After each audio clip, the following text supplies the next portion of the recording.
우리는 그리스도의 몸에 속한 우리의 형제 자매에 대한 사랑이 부족했음을 회개한다. 이렇게 이제 고쳤는데 이건 고친 거예요. 고치기 전에는 뭐라고 돼 있냐?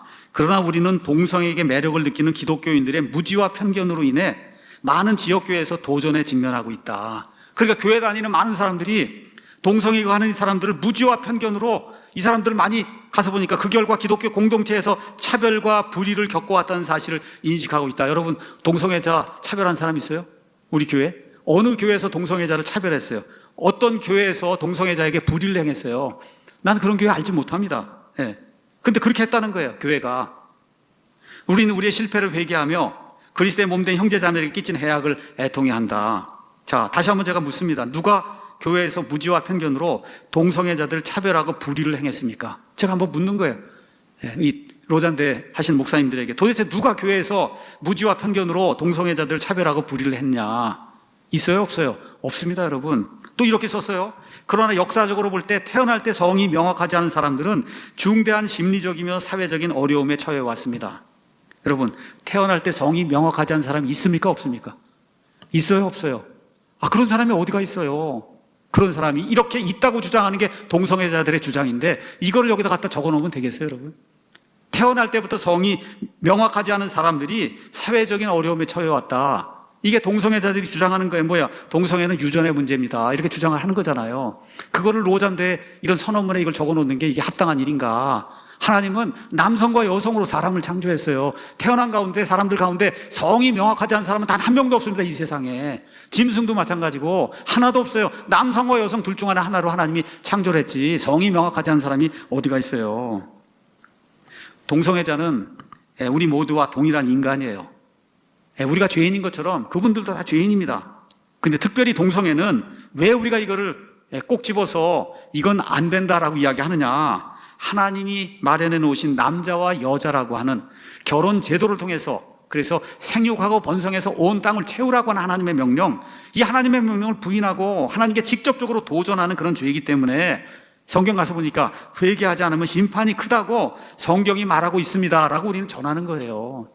그렇지 않습니까? 그거 외에는 아무것도 없어요. 동성애자라고 해서 뭐 특별히 외계인이 아니에요. 다 같이 살고 있는 그런 사람이에요.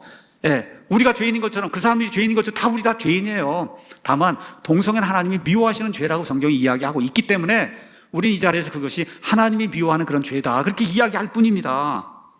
죄를 죄로 깨달아야 회개하지 않겠어요?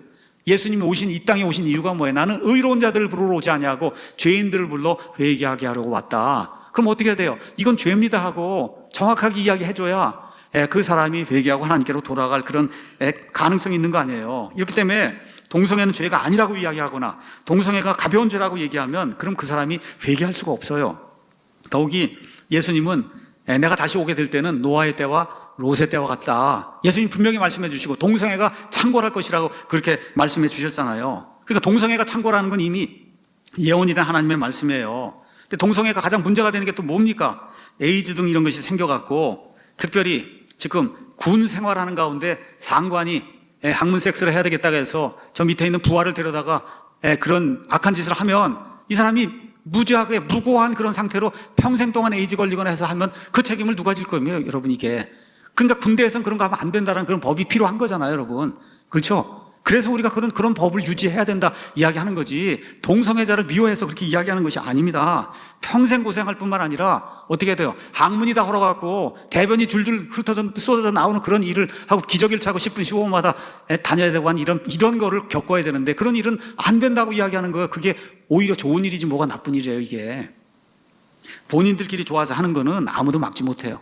그걸 우리가 막아달라고 법에다 고소하는 거 아닙니다. 동성애는 죄악이니까 우리나라에서는 동성애 없애주십시오. 이런 법을 내는 게 아닙니다. 우리가 절대로. 하나님 앞에 이게 심각한 죄고 특히 국민 보건위생상 악영향을 끼치기 때문에 그것도 누구에게 이야기하는 거예요? 우리 교인들에게 목사가 성경에 있는 말씀 그대로 하나님 이걸 미워하시고 이런 일을 아이들이 하거나 하게 되면 평생 동안 고생하게 되고 어려움을 겪고 하니까 보건위생상 이건 안 되는 거다.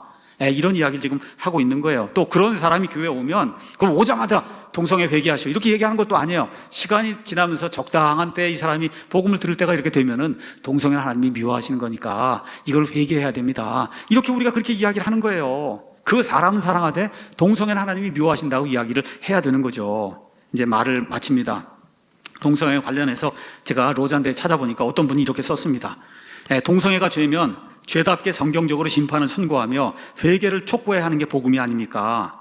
그런데 로잔대의 서울 선언을 보면 그동안 그렇게 해온 잘못과 무지와 편견을 사과하고, 우리 기독교인들이 사과할 게 뭐가 있어요? 그렇게 하질 않았는데 동성애자들을 포용하고 형제와 제자로 받아들일 것을 선언하니 이게 어떻게 사람을 구원할 수 있다는 말입니까? 이분이 이제 그렇게 쓰면서 동성애가 죄라는 대원칙만 형식적으로 인정한 뒤에 세속 가치관을 실천에 다 받아들이고 적용해, 그렇죠? 동성애는 유전이라 그러고 그렇잖아요.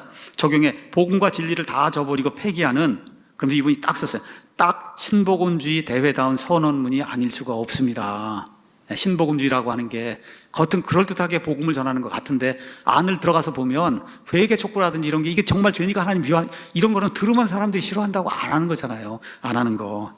이런 대회를 유치하고 찬성한 사람들은 나중에 하나님의 결산하시는 자리에서 이에 대해 무엇라고 할 말이 있을지 나는 모르겠습니다.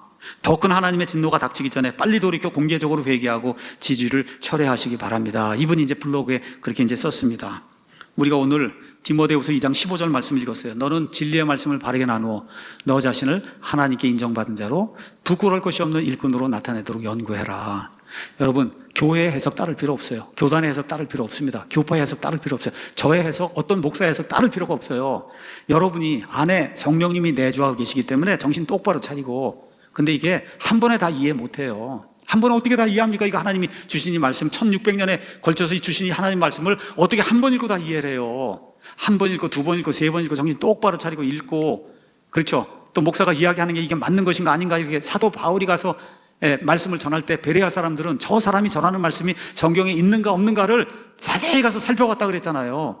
그런 일을 죽을 때까지 진행하게 될 때 그때 해야 겨우 성경을 이 정도 내가 좀, 요 정도는 내가 이해하구나, 이런 상태로 하나님 앞에 가는 거거든요. 그렇게 생각을 하시고, 하나님이 우리 안에 내주하고 계시니까 하나님의 조명을 통해서, 그래서 옳고 그른 걸 분별하면서 하나님이 알아들을 수 있도록 문자로, 그것도 영어나 히브리어로 준 게 아니라 그걸 또 우리나라 말로 기록을 해서 우리나라 말로 볼 수 있도록 하나님 우리에게 주셨잖아요.